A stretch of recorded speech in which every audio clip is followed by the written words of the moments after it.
Welcome to Work from the Inside Out, a podcast that highlights real-life stories, practical strategies, and best practices for transitioning your career from unhappiness and dissatisfaction to fulfillment, meaning, and joy. Now here is your host, career and executive coach, Tammy Guler-Loeb. Hey everybody, I am so delighted to introduce today's guest, Cliff Goldmacher.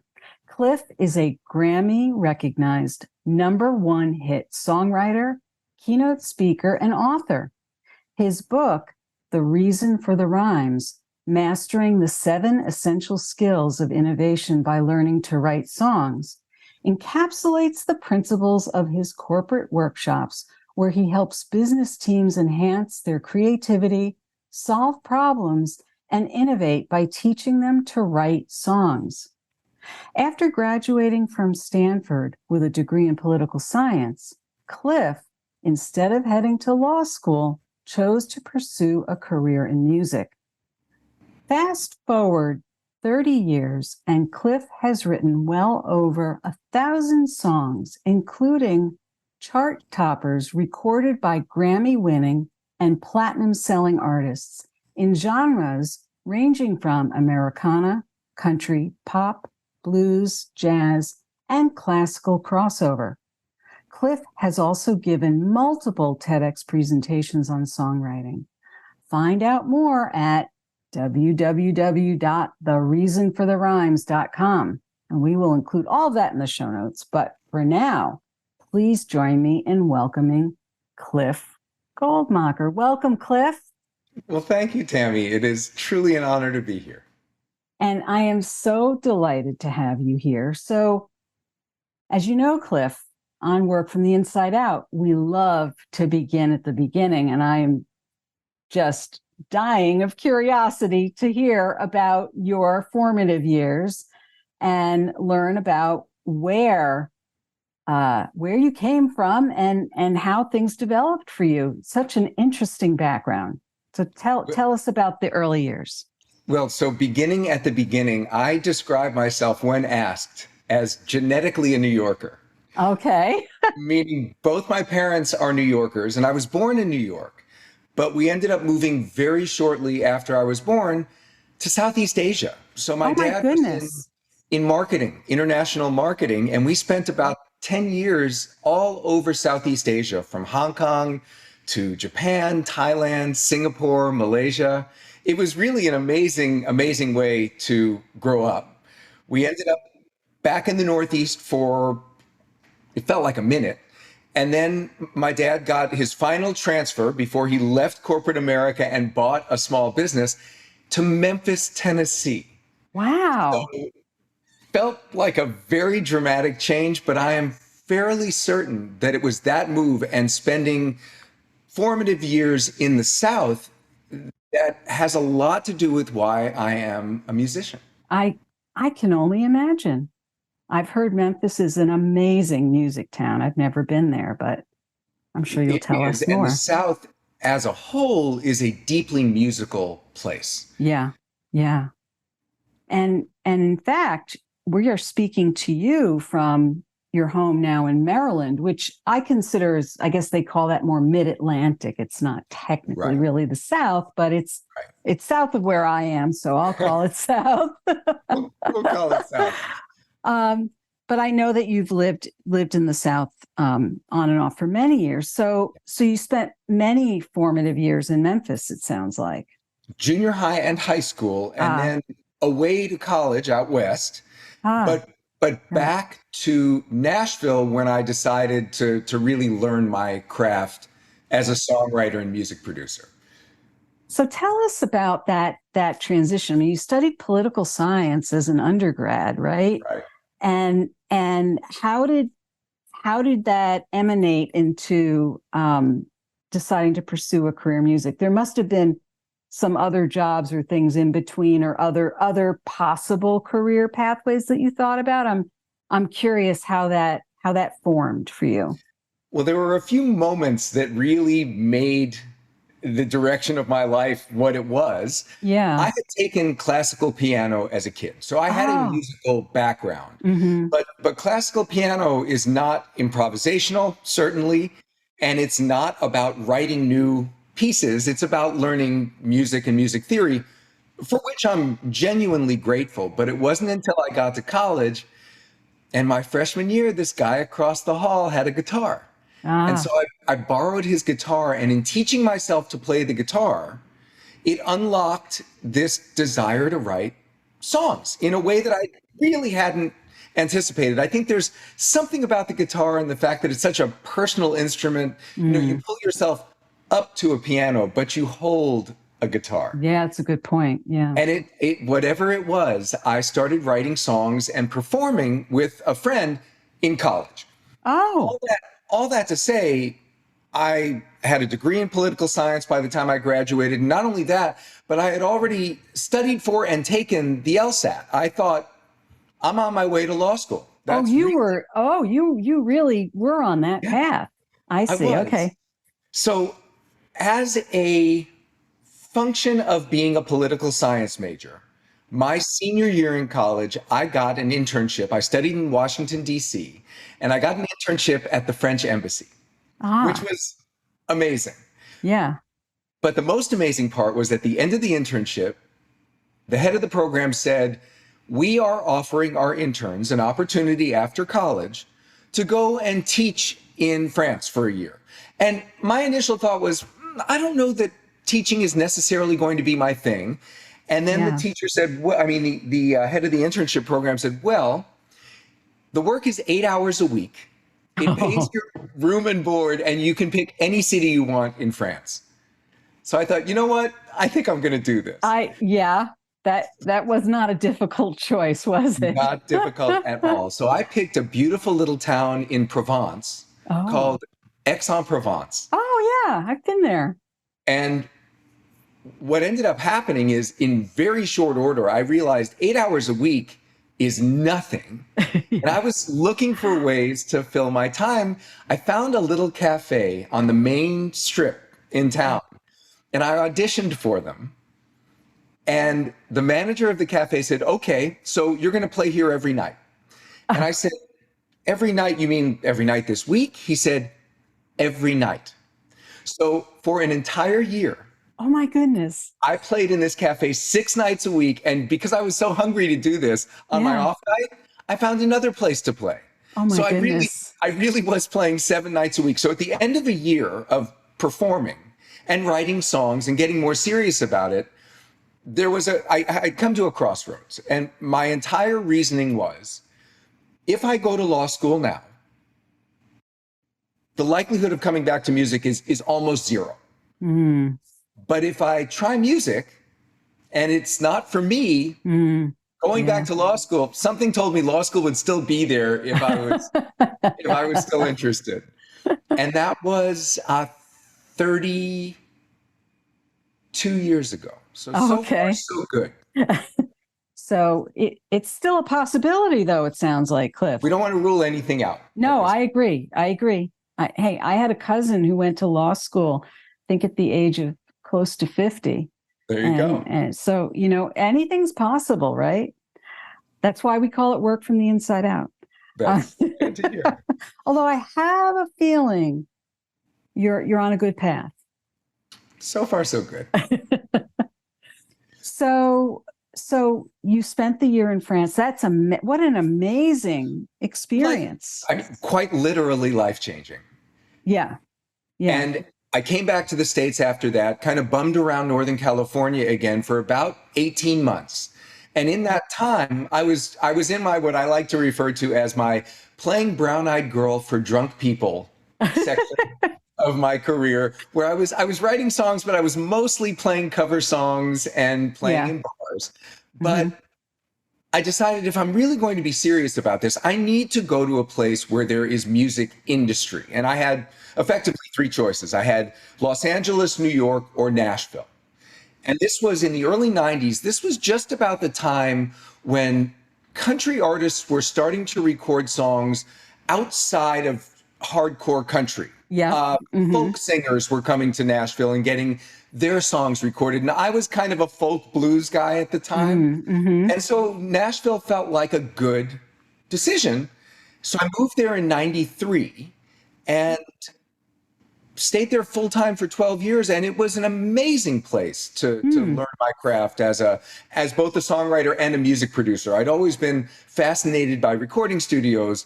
So I started my own studio. I still to this day have a studio in Nashville, but started really songwriting and producing at the same time in the early 90s. And that's gone on to this day. Wow. So in 93, I mean, you were still kind of a young person. Not that you're not now, but I mean, it's a little different now, right?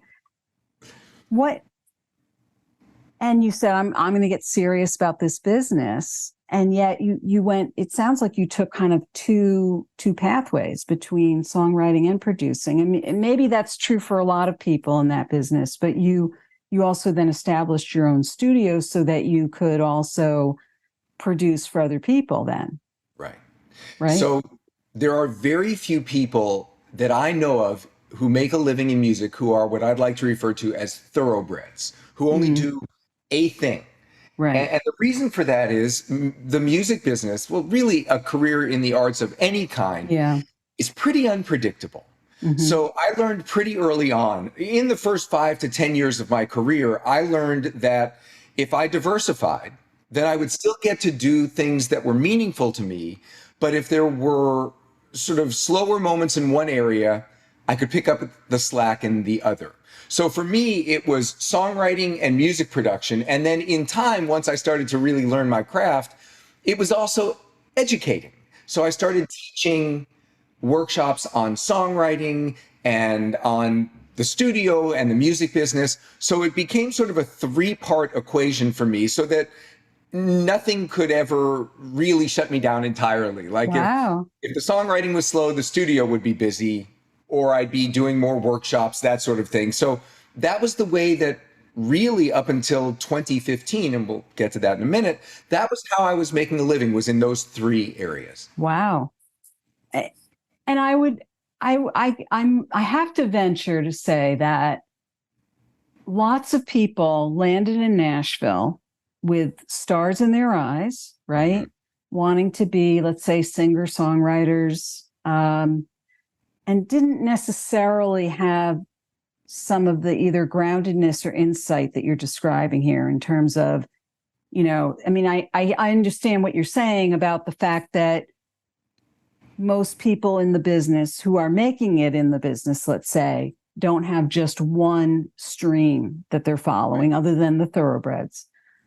And yet I'm hearing a level of sort of business savvy or insight that you had that you were able to really execute on and make happen, that at least from where I sit, and I don't know the music business that well, but it sounds like it's pretty unique that you kept finding things that would work so that you could kind of stay in the mix of things.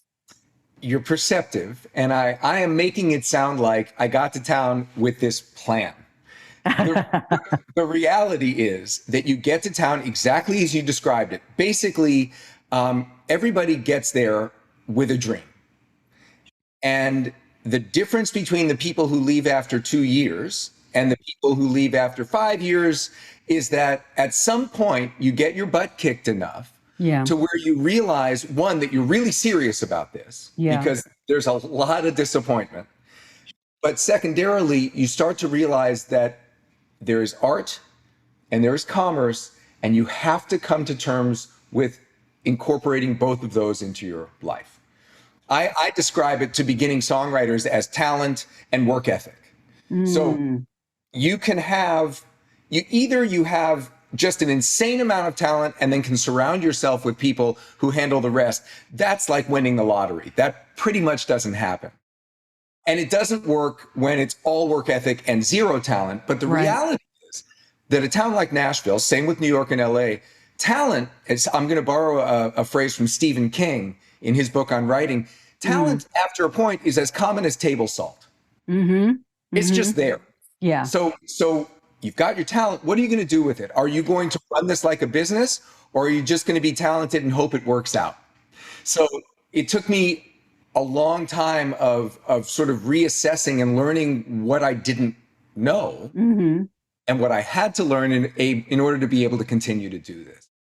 Were there some specific turning points or occurrences that got you to realize those things? I mean, you also said that your dad had stepped away from his corporate life into his own business. I wondered if that had any influence on you, or were there other influences that got you to see things that way? I mean, you know, you did have an undergraduate degree from Stanford and had been considering the route to law school. You probably had a good mind for certain things, right? So I think it's a combination of all of those things. It's a combination of having somebody who modeled being a self-starter for me, certainly in my father. And yet, one of the things that I found when I first got to town, and it was a big paradigm shift for me, is some of the most successful songwriters, the people who were doing the best, might not have even finished high school. So all of a sudden it was, oh, wait a minute. I have to rethink everything about how I thought the world worked in order to be successful. So I started to learn from people who were really gifted at the craft, but also understood that there was a financial aspect to it. And they didn't necessarily learn that in college. So for me, I had some wonderful mentors along the way, invariably. You know, one of the beauties of going to a place where there are a lot of like-minded people is that you get all of the different levels, from people like me who were at one point just fresh off the boat, all the way to the people who were doing incredibly well. And you learn. You really learn. Yeah. Well, and you wanted to learn. You were open to learning, sounds like. I mean, you have to, as they say, you know, around things like, you know, it's not just luck. You have to show up for it, right? For sure. Right. Yeah. For sure. So you learned along the way. You had mentors. You had people that you were willing to let them guide you to some degree, and you set up your own studio. You were writing songs and teaching, which is very generous. And there's a lot of giving on your part as well, it sounds like. Well, you know, it's interesting. I think that for me, the way I describe it is, past a certain point in my career, I realized I had an opinion. And so part of that was sharing that with people who might be able to avoid some of the mistakes that I had made. And I made them all. But the teaching part of it, the education part, really felt like a nice balance to the others. It did feel, in a way, it felt like giving back, but it's also, education is also partly performance. And I had always had that as part of me as well. And it was that actually led me to the sort of second act of my career. And I'll let you sort of guide this, but it sort of feels like that was the natural step into what came next. So tell us, Cliff, what came next? So one of the things, there were two things that happened very close together. One was I was invited to speak at a TEDx conference, and I chose as a topic some things I've learned about songwriting after 25 years. So in my mind, I was already kind of coming to terms with what I had learned and how that applied to a broader audience, right? Because not everybody in the TEDx audience is a songwriter. As a matter of fact, very few are. Very few, yeah. So you want to talk about the universe conspiring. On the flight from Northern California, where I was living at the time, to Memphis, the first leg of the flight, my seatmate, we took the first hour of the flight, didn't speak to each other. We started a conversation. And by the way, I don't do that. I'm not really chatty on planes as a rule. We began a conversation. And at some point in the conversation, she said to me, "So what do you do for a living?" And I said, "Well, I'm a songwriter." And then maybe because of what I was about to go do, I said to her, And I've been thinking about, because I teach workshops to songwriters, I have been thinking about what it would be like to take the concepts of songwriting and apply them in a business context. Yeah. Her reply to me was, that sounds really interesting. I run an organization inside of Deloitte Consulting, and I think this would be great for us. Wow. Honest to goodness, out of nowhere. And you have to know, Tammy, 99 times out of 100, even when you do talk to someone on a flight, you exchange information, the end. Right. 2 weeks after the flight, I'm on a call with her and her team. We make the plan. I go into Deloitte and try a pilot inside of Deloitte. And it has now been 8 years that I've been working not only inside of Deloitte, but with Deloitte and their clients, leading business teams through workshops on how the principles of songwriting, creativity, using the vehicle of songwriting, improves your ability to innovate. In other words, it launched a whole new career. Wow. I love it. You never know. Teaching creativity or songwriting to non-songwriters. So what are some of the keys to that, without giving it all away, of course? But I'm curious, what have you, because I can see what a great idea, but you're still doing it 8 years later. And I can only imagine that you're doing it because you love it, not because you have to. So tell me what you love about it, or what you've discovered about songwriting as a result of teaching it to people whose goals are not about songwriting. I mean, I think that's fascinating. So the Maslow expression comes to mind. If the only tool you have is a hammer, every problem looks like a nail. Yeah.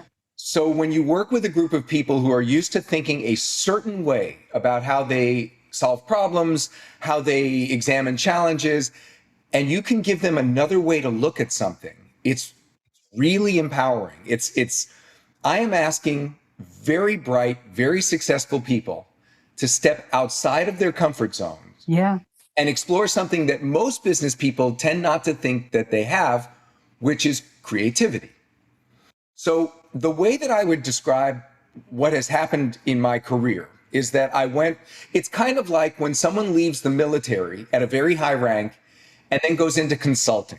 Mm-hmm. All of the things that I learned in the songwriting / creativity trenches, I have figured out a way to translate that to a group of people who can really benefit from thinking differently about their challenges and their problems. Yeah. And very specifically, after doing this for a couple of years, I realized that all of the skills that you develop in learning to write songs, things like lateral thinking and creativity and communicating and empathy and collaborating, even taking risks and then getting those ideas out in the world, all of those skills are the same skills you need to be a good innovator.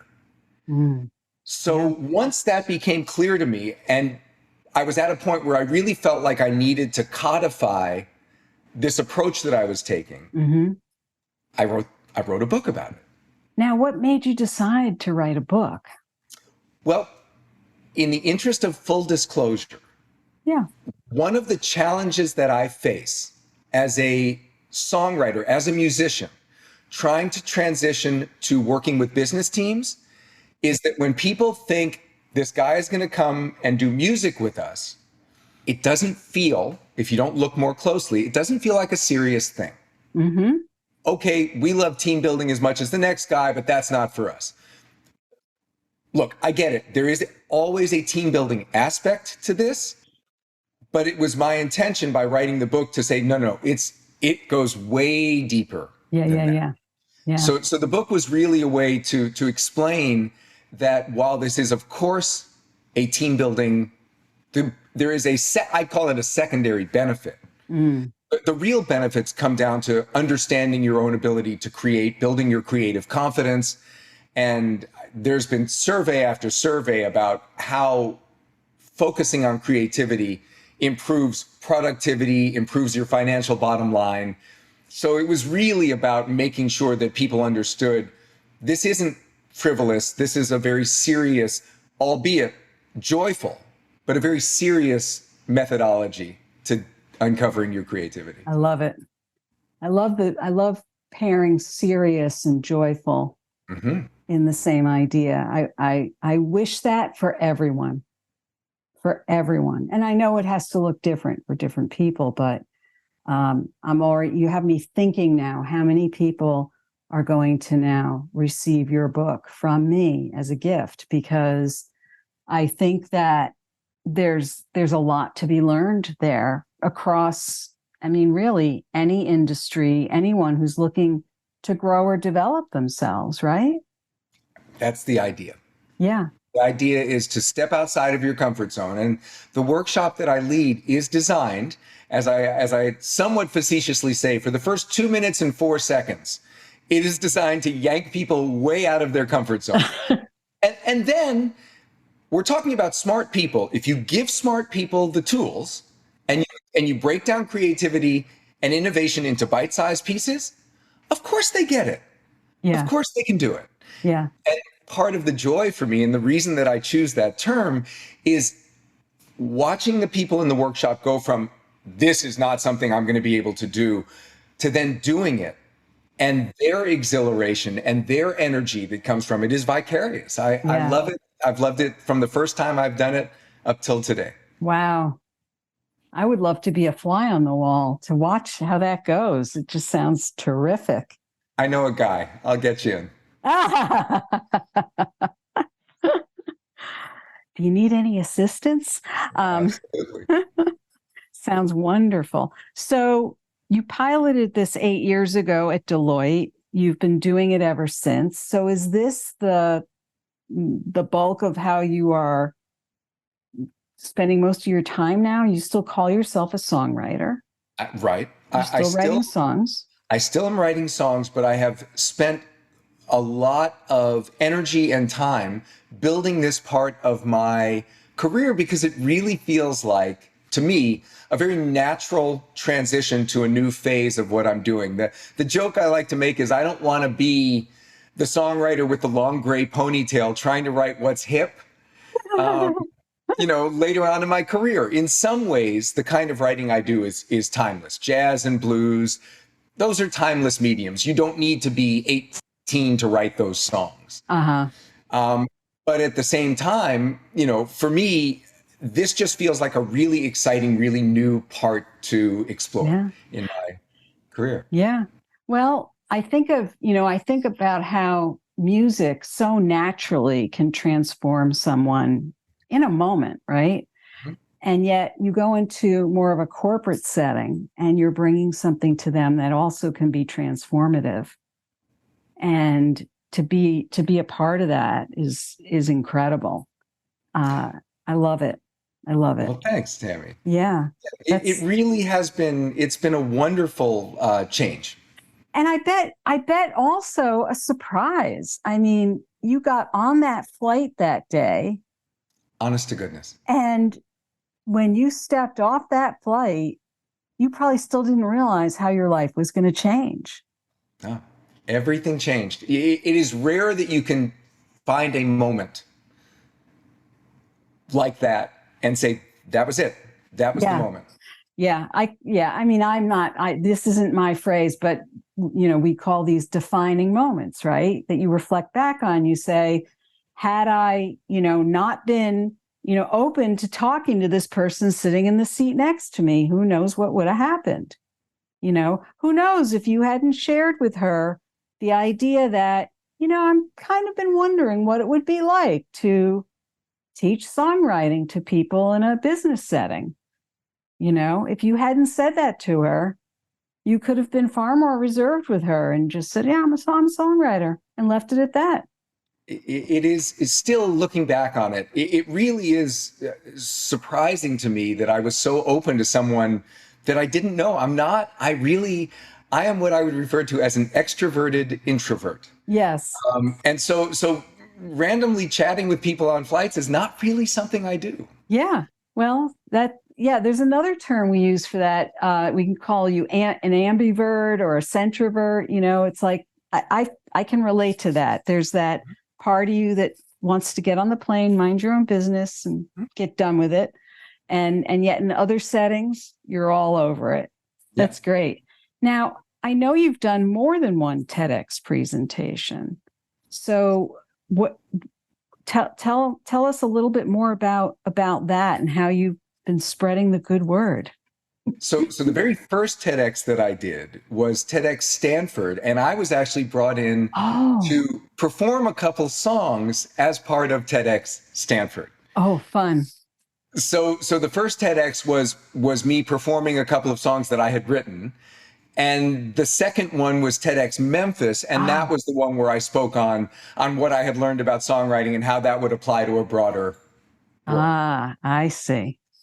So we will make sure there are links to both of those in the show notes so people can watch those. That's terrific. So today, here and now today, you are teaching the principles of songwriting within organizations. Are you still teaching in other ways or elsewhere? I am. I still teach songwriting. I work through BMI, one of the performing rights organizations, and I do songwriting workshops for their members. I'm a member as well. And I'm working now not only with business teams, but with organizations as well. So I'm starting to broaden the reach a little bit, which has been really enjoyable. Sometimes I'm working with very small leadership teams, but this also can turn into what is effectively a keynote, where I speak more broadly about how the skills that we are developing make you a better innovator. And I enjoy that part of it too. I bet. And have you ever found like certain groups or certain industries that are more amenable to what you have to say, or some that seem to need a little more time to kind of get it? My experience has been, given that the likelihood of running into someone who is also a songwriter in any sort of business context is so rare. Yeah. I've done this across biotech and, CPG companies, airlines. Yeah. And what I have found basically across the board is there is an immediate sort of,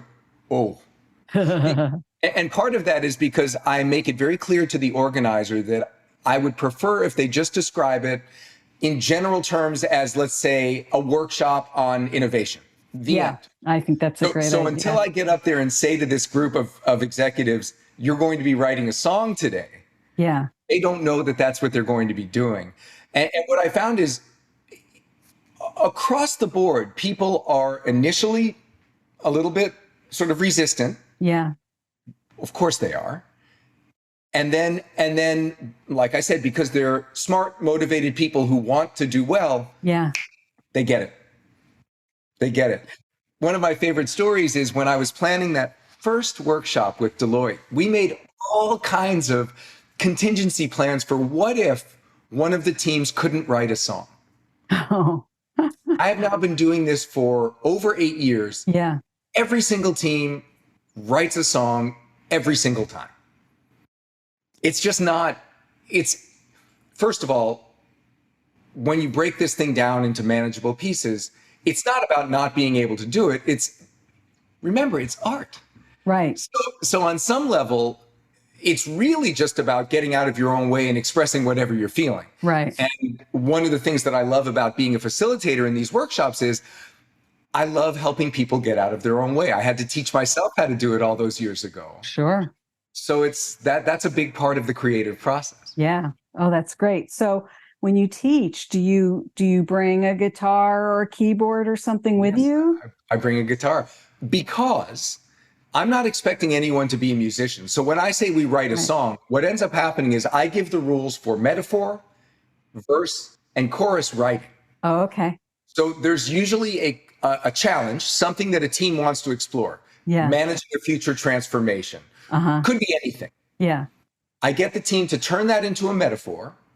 And then based on the rules of verse writing and chorus writing, write a verse and then write a chorus lyric. Then I go to each team and I say, well, what genre is your song? Is this blues? Is this a pop song? Is it country? And then this is kind of the improv aspect of it. I then put their lyric to music. Yeah. And then each team comes up and sings their song. Oh. And your expression is exactly the expression I get when I tell people that that's what they're going to do. That they're going to sing, yeah.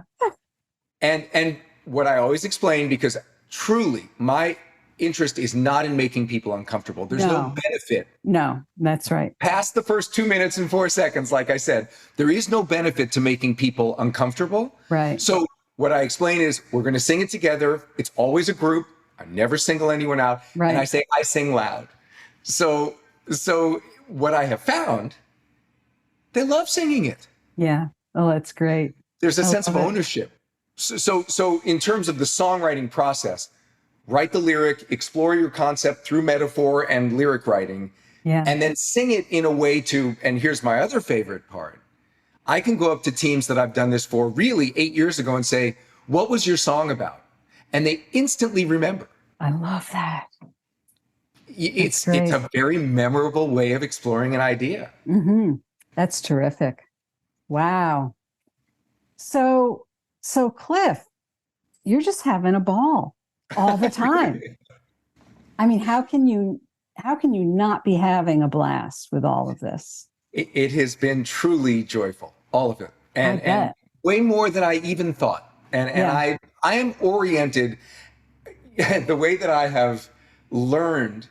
You have to figure out if you're going to have a career in creativity of any kind, you better figure out what makes it joyful for you, because if you're just doing it for the money,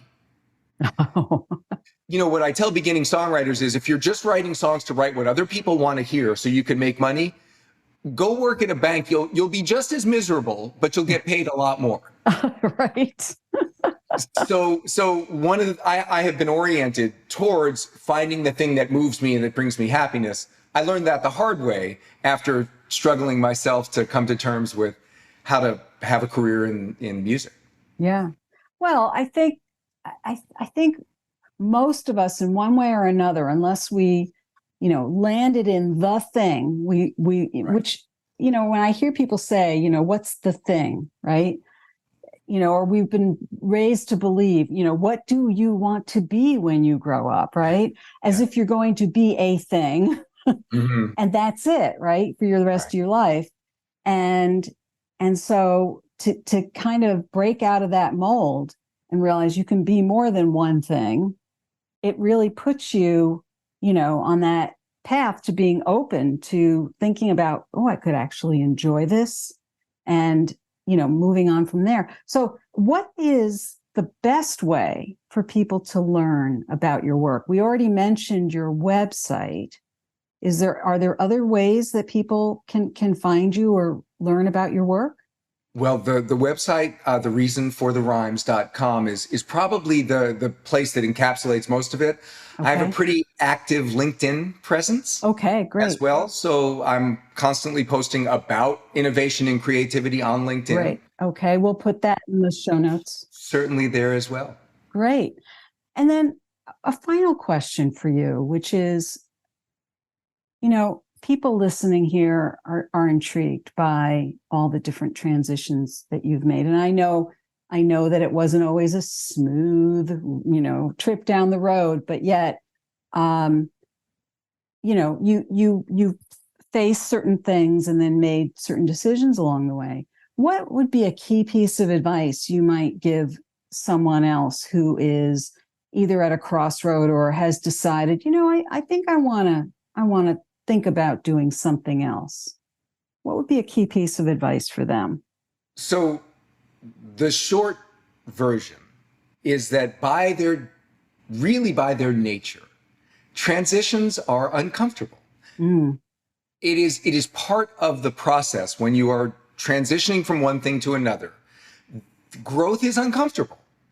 So the way that I learned to handle that growth and those transitions in my career was to be what I refer to as macro patient and micro impatient. And what that means is, big picture, you're never going to get to where you want to go right away. It just doesn't work that way. Yeah. So you need to be really patient about the big picture, but you need to get up incredibly impatient every day to get to work on that thing that is important to you. Right. Right. And so for me, I think if there's advice at all, since I'm in the process of doing the very same thing myself, the advice would be aware that this is going to take some time and that it will be uncomfortable along the way, because just acknowledging that takes some of the discomfort out of it. Yeah. Yeah. And then also be aware that it's not going to happen without daily work, and you have to be impatient to get that work done. Right. And it doesn't mean that you can't be joyful at the same time, right? I think sometimes the discomfort is just in not knowing, but then there can be joy in figuring it out, or, having all those little victories along the way, right? 100%. Yeah. And acknowledging those victories along the way is absolutely big. Yeah. So is there anything that we skipped over or didn't cover here, Cliff? I want to make sure we're not missing anything. You have been wonderfully thorough. Good. This has been great, Tammy. Thank you.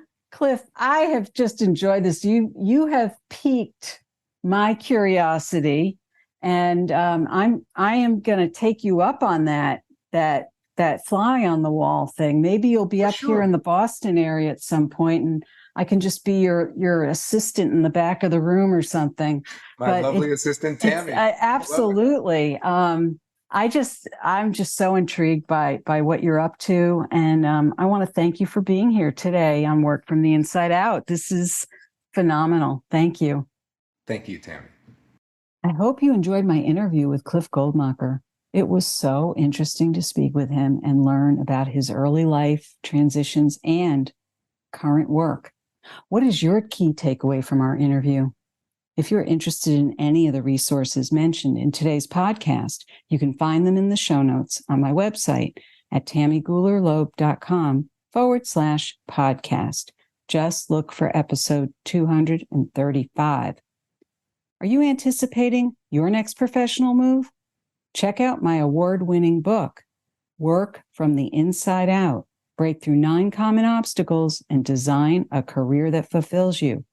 It's available through my website, Amazon, Barnes & Noble, independent bookstores, or through your local library. If you were inspired by this episode with Cliff, please share it with your friends and colleagues. Please do subscribe so you don't miss the next episode. Remember, subscribing is always free. Are you enjoying the podcast? It would mean so much to me if you would write a brief and honest review on Apple Podcasts. It's easy to find. Go to my website, tammygulerloeb.com/podcast. Click on the Apple Podcasts button and follow the instructions provided there. You can also help sustain the podcast by buying me a cup of coffee at buymeacoffee.com/TammyGL. Since this podcast is self-funded, your support is acknowledged and appreciated. Thank you so much for listening. And remember, it's never too late or too impossible to increase your sense of fulfillment and satisfaction in your work and other meaningful activities. Let me know how it's going for you. I'd love to hear from you. Bye for now. Thank you for listening to the Work from the Inside Out podcast. For more information, you can find us at www.workfromtheinsideout.com.